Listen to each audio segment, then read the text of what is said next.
Setelah 2 hari dirawat, dokter akhirnya mengizinkanku pulang dan menyuruh kembali memeriksakan diri jika kembali ada keluhan. Tensi darahku juga sudah normal. Kepalaku tidak lagi pusing seperti kemarin. Abraham dan Andita yang selalu setia menemaniku terus berada di sampingku karena tidak ada satupun keluarga yang berada di kota Jakarta.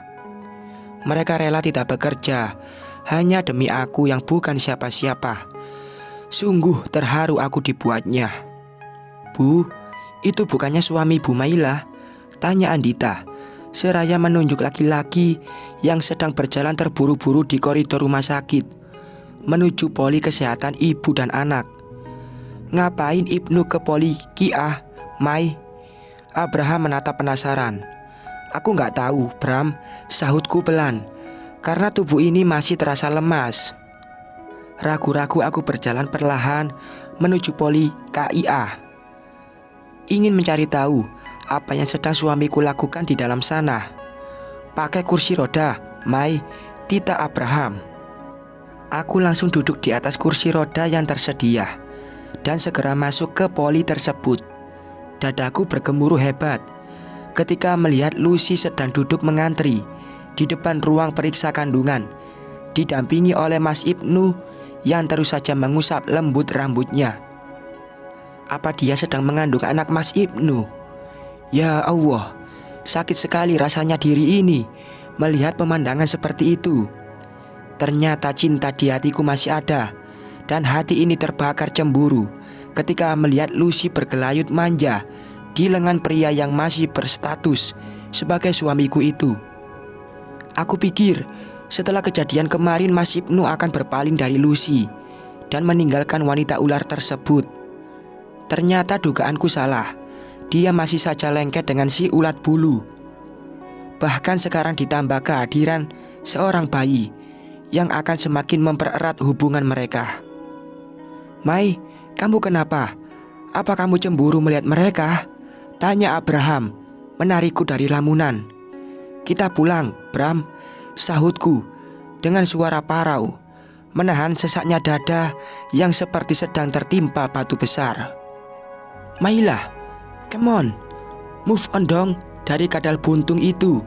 Jangan lemah begini. Dulu awal-awal kamu dikhianati oleh Ibnu kamu terlihat strong, tapi sekarang tidak semudah itu melupakan orang yang sudah hidup bersama kita selama belasan tahun, Bram. Aku memang sedang berusaha move on dari Mas Ibnu. Tapi apa salah kalau rasa cemburu di hatiku masih ada?" potongku. Abraham menyentak napas kasar dan kembali mendorong kursi rodaku keluar dari tempat itu. Aku duduk di kursi rotan sambil memandangi lalu lalang kendaraan. Keadaanku yang belum sepenuhnya membaik memaksaku untuk tetap duduk manis dan meliburkan diri dari semua aktivitas di toko bunga. Untuk sementara, Abrahamlah yang mengambil alih tugasku membantu Andita melayani para pengunjung. Sebuah mobil berwarna hitam berhenti tepat di halaman toko bunga.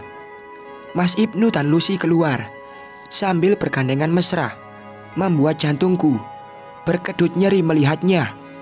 Sebenarnya apa sih maunya mereka? Kenapa mereka berdua itu selalu saja mengganggu ketenangan hidupku? "Loh, kamu kenapa, Maila? Kok wajah kamu pucat kayak zombie?"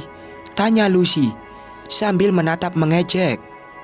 "Kalian mau ngapain datang ke tempat ini?" aku balik bertanya, menatap bengis wajah pelakor tidak tahu diri itu. "Aku cuma mau nunjukin ini sama kamu," menyodorkan foto hasil USG kepadaku. "Oh, jadi Lucy lagi hamil. Selamat ya, Mas." Mas Ibnu hanya diam sambil menunduk. Dasar laki-laki lemah. Di depan Lucy dia selalu seperti kerbau dicocok hidungnya. Sementara kalau sedang jauh darinya, dia selalu berusaha mendekatiku.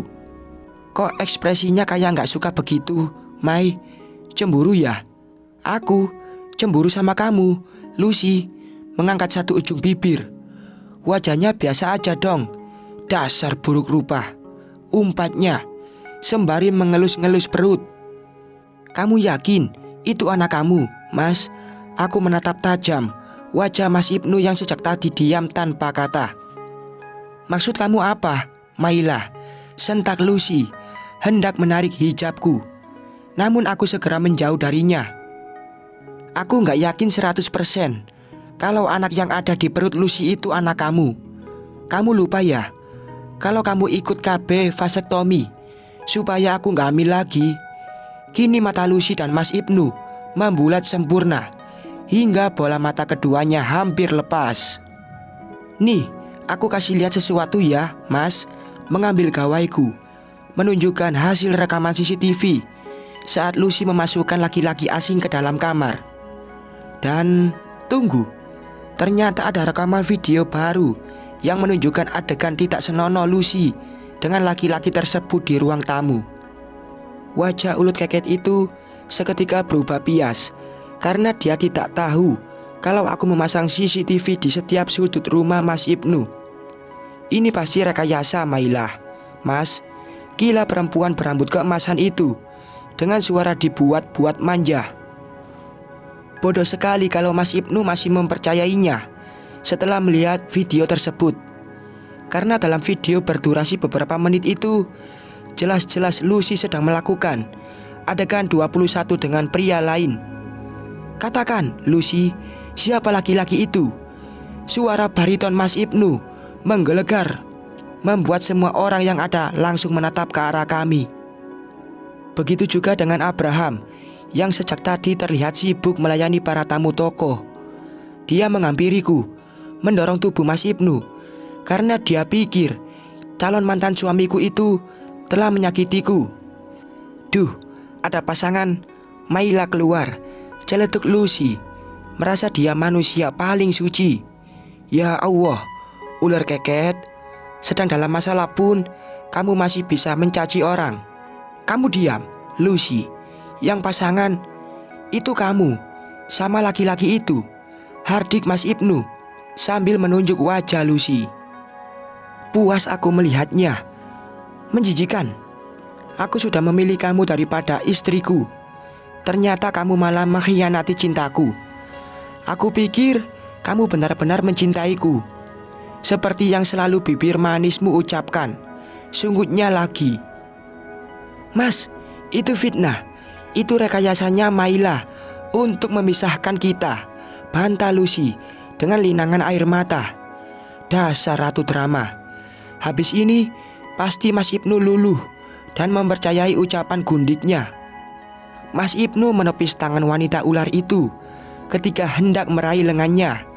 Ia kemudian pergi begitu saja meninggalkan Lucy yang masih sesungguhkan di depanku, tanpa lagi menghiraukan tangis kekasih gelapnya yang terdengar menyayat hati. Semua gara-gara kamu, Maila. Dasar buruk rupa, wanita jelek, akhlaknya juga jelek, caci Lucy sambil menarik hijabku hingga aku hampir terjerembab. Abraham segera menjauhkan aku dari amukan mantan tunangannya, menyuruhku masuk karena hanya buang-buang waktu jika terus-menerus meladeni Lucy. Sialan, teriak si perempuan ular sambil ngacak-ngacak display bunga hingga semuanya menjadi berantakan. Jangan hancurkan dagang orang, Bu, cegah Andita mencoba menghalangi Lucy yang terus saja mengamuk. Siapa yang kamu panggil ibu? Hardik Lucy membuat nyali Andita ciut seketika. Tidak lama kemudian datang 2 orang petugas keamanan dan membawa Lucy pergi menjauh dari toko. Lucy terus saja memberontak dan mampu melepaskan diri dari pegangan 2 orang bertubuh kekar itu, lalu kembali berlari ke arah toko. Tenaganya persis seperti Iron Man saat sedang emosi. Seram. Au, sakit, pekik sang pemilik tubuh ramping sambil memegangi perutnya karena dia tergelincir dan jatuh dengan posisi terduduk. Aku hendak berlari menolongnya, namun Abraham mencegahku dan segera menutup toko karena keadaan sudah terlihat sangat kacau. Kamu itu tidak berperi kemanusiaan banget sih, Bram. Lihat, Lucy kesakitan begitu. Dia lagi hamil, Bram. Aku takut terjadi sesuatu dengan calon bayinya. Aku berujar sambil menatap sinis mata Abraham. Biarkan saja, Mailah. Dia sudah berkali-kali menyakiti kamu, tapi kamu masih mau menolongnya, sahut Abraham tidak kalah sengit. Lama-lama kita berdua bisa seperti Tom and Jerry yang tidak pernah akur. Dia memang sudah menyakitiku dan aku sangat membencinya, Bram. Tapi calon bayi Lucy tidak tahu apa-apa. Dia berhak ditolong. Aku berniat menyelamatkan calon jabang bayinya, bukan si ulet bulu itu. Lah, apa hubungannya dengan calon anaknya Lucy? Abraham mengerutkan kening. Kamu lihat, Lucy perdarahan. Kalau tidak segera ditolong, bayinya pasti tidak selamat. Abraham akhirnya memberiku jalan dan membiarkanku menolong mantan tunangannya. Kamu gak usah sok baik, Mailah. Kamu seneng kan lihat aku perdarahan seperti ini? Rutuk si ulet keket saat aku memanggil taksi dan membantunya untuk masuk ke dalam mobil. Kalau nggak ingat bayi yang ada di dalam perutnya, ogah sekali rasanya aku membantu wanita tidak tahu diri ini. Akan tetapi naluri keibuanku mendorongku untuk tetap membantu Lucy, seperti apapun kelakuan Lucy kepadaku. Sebab ini tentang nyawa makhluk tidak berdosa di dalam rahim si ulet bulu.